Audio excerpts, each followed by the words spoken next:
គោលបំណងសំខាន់និងធំជាងគេនៃការធ្វើសមាធិមិនមែនសម្រាប់ឲ្យខ្លួនយើងខ្លាចជាអ្នកចេះអង្គុយស្ងៀមឬអ្នកដែលអង្គុយសមាធិវ៉ាន់យូរទេប៉ុន្តែគឺដើម្បីបណ្ដុះបណ្ដាលនិងចិញ្ចឹមចិត្តឲ្យមានភាពស្ងប់ស្ងាត់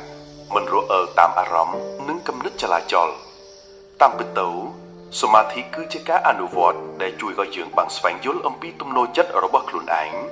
ដឹងថារឿងអ្វីកំពុងកើតឡើងនៅក្នុងចិត្តនិងរាងកាយបង្កើតភាពដឹងខ្លួននិងសុភមង្គលនៅក្នុងពេលបច្ចុប្បន្ន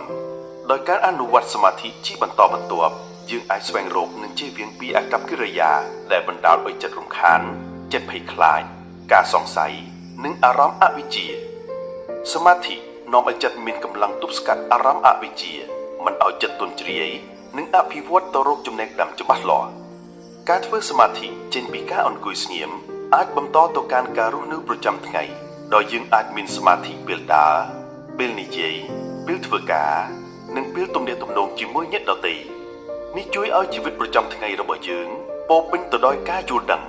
ចិត្តល្អនិងសុភមង្គលហេតុដូច្នេះហើយសមាធិមិនមែនត្រឹមតែសម្រាប់អង្គុយស្ងៀមនៅវត្តឬកន្លែងស្ងាត់ទេប៉ុន្តែគឺសម្រាប់នាំឲ្យចិត្តបានស្ងប់និងមានអំណាចដឹងខ្លួននៅគ្រប់កន្លែងគ្រប់ពេលវេលាពិតប្រាកដណាស់គោលបំណងចុងក្រោយនៃសមាធិគឺដើម្បីបញ្ចប់ទុក្ខបំភាយអវិជ្ជា